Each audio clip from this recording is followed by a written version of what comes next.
I've just finished reading one of the most controversial and disturbing works in modern literature.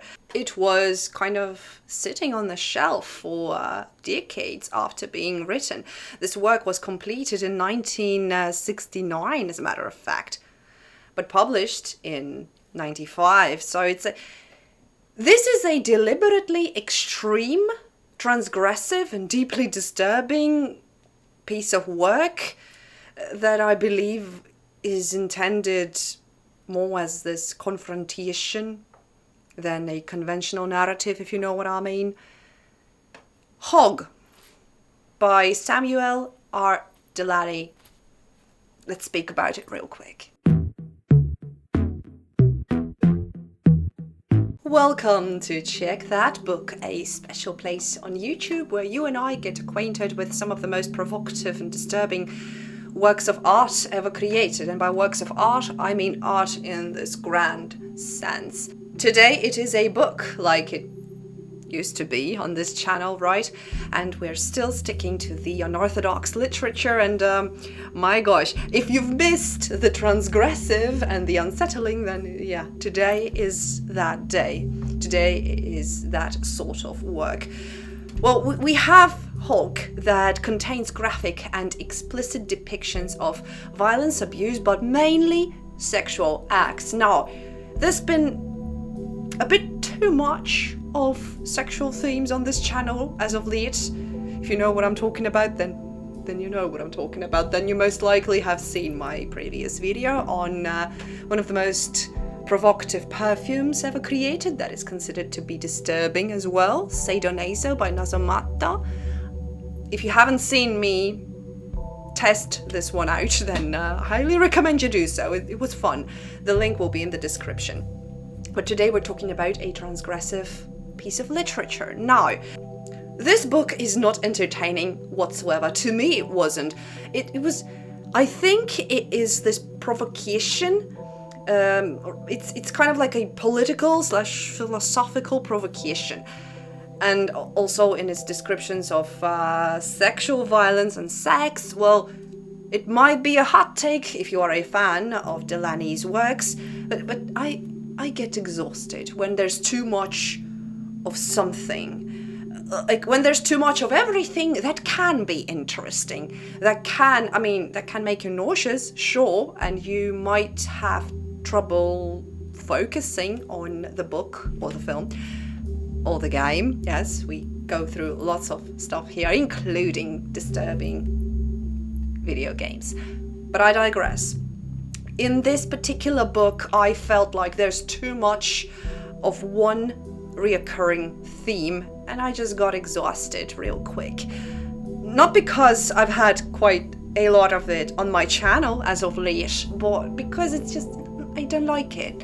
I don't like it in any works. If there's too much political context and too much of politics, I don't watch it or read it. If there's too much nudity and sexual violence that is completely pointless and does not try to show or prove anything, I try my best, okay? I always try my best to find those undercurrents, to find the meaning in every work I go through. Because I genuinely still believe that all written works, specifically written works, must have a meaning. They do. Even if they don't, they still do. Let me try to explain. Some splatterpunk books, for example, they're meant to just, test your limits, sort of. Most of those books are kind of like a dare to read, much like with the disturbing cinema or, simple horror cinema. You just go in there as a dare to tickle your nerves, to test your limits, and that's fine. And that's actually pretty much 50% of the disturbing / horror genre out there. It's meant to, just make you uncomfortable for the sake of it. It's kind of like a thrill roller coaster ride.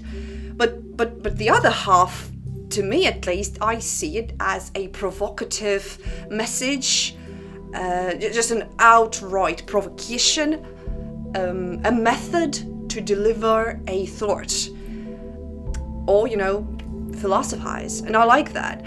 In this one, however, Hog, I I got lost in the sex from the very first pages. There's a ton, and it's homosexual to boot. Nothing against that, but it's just one specific kind of sexual, plus the violence, plus the degradation, and you get quickly exhausted. Now, sure, towards the half of the book, towards the end, you can see what the author was trying to say, but at the same time, it's just, you have to survive the first half. Now, Hog to me is about dehumanization and moral collapse. It shows the darkest extremes of human behavior, and not in this a Serbian film kind of way, or any works by my favorite John Eython. No, it's in a different kind of manner that can be exhausting. But if you want something without any moral restraint, then this one's for you. Now, quickly about the story without major spoilers, we follow an unnamed young narrator who gets entangled with a man called Hog. Hog is a figure who leads this violent and exploitative group of people, and they travel together through a lawless and bleak version of America, engaging in increasingly disturbing acts. Now, if you are into disturbing cinema and you know about the movie called A Life and Death of a Porno Gang, then that's kind of it. Kind of, so yeah. Social norms are stripped away and replaced with raw, unchecked impulses by this group of people that it's complete demoralization. Actually, it's not, I mean, you have to get past it, you have to survive through half of the book to finally start seeing the message. And sure, it is there, but it's not for everyone, guys. To be honest, I did not understand who would be willing to read this, to whom would this book appeal to. Yeah, sure, you have your fair share of violence, but guys, we have a wee bit better works for that. I have mixed feelings about this book in overall. Would I recommend it? Not really. Now, psychologically, once you get past the violence and all of that, you can see that there are relationships built in this story, and there are dynamics, but they're all built on dominance and control, coercion even. There's nothing human about this story. No concept of any empathy whatsoever. It's just for people who are not into disturbing books, for people who are new to the genre. This description that I gave you just now might sound just, shocker for the sake of being a shocker. And to a degree, that's kind of it. But if you are like me and you've been around horror and disturbing literature for quite some time, then yeah, we got the message. The routine of violence, this is kind of like a circle of violence, and that the author, we understand that the author describing it as something, completely mundane in such an indifferent tone hints towards, us as humans being indifferent to all sorts of crazy shit happening out there. And yeah, you could say that the moral lesson here would be that indifference is bad. It is.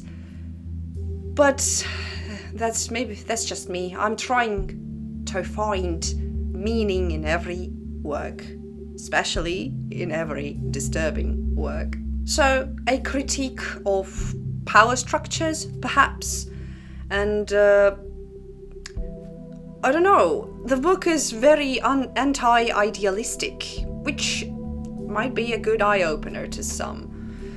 So I think Hog, the book, imagines a worst-case human condition, and it's scary.